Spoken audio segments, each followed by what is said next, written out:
In this video, I'm going to be answering a member question from Rachel in UK. She asked this.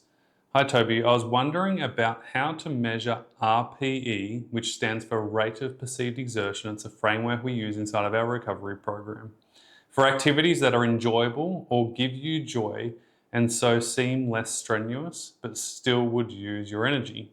Things like reading a book that you really enjoy, for example, compared to ones that feel more like chores or work and so seem more strenuous.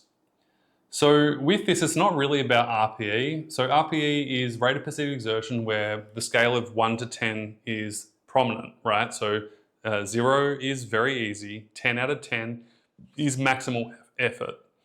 And so when it comes to activities and using the RPE method, we obviously don't want you to be a 10 out of 10, particularly if you're in stage 1 or 2 of recovery, or even 3 for that matter. But we also don't want you to be doing 0 out of 10 because you would just be laying in bed and deconditioning. And so it's about finding the right sweet spot for you.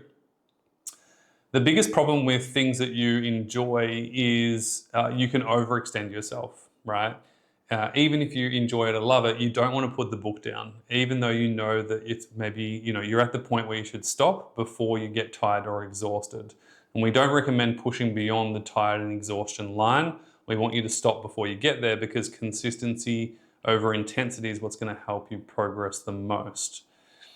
However, when you're doing chores or work that seem that are not as fun, for example, they're not as enjoyable, they can take a little bit more energy because they're not something that you enjoy or look forward to. And it's not really about, should I do 6 out of 10 RPE for things I enjoy and a 4 out of 10 for things that I don't enjoy. It's not an RPE problem, right? The key here is just to stop yourself before you overdo it, whether it's something that you enjoy or something that you don't enjoy, versus like tracking for RPE and getting the perfect line for things that you love and things that you don't love. It doesn't really work like that. So my invitation to you is, again, just to tune into your body and do what's appropriate, because that's all that matters at the end of the day. And it will vary from time to time.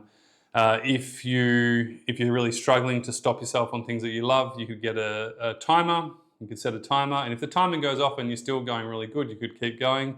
But for the most part, if you do what you feel appropriate is and you have good body wisdom, you'll know what's the right amount for you depending on the activity that you are doing. So hopefully this answers the question. I know it's not the answer that you're looking for, but this is not an RPE problem. This is simply, you just need to stick to what's appropriate for you, regardless if this is enjoyable or not enjoyable.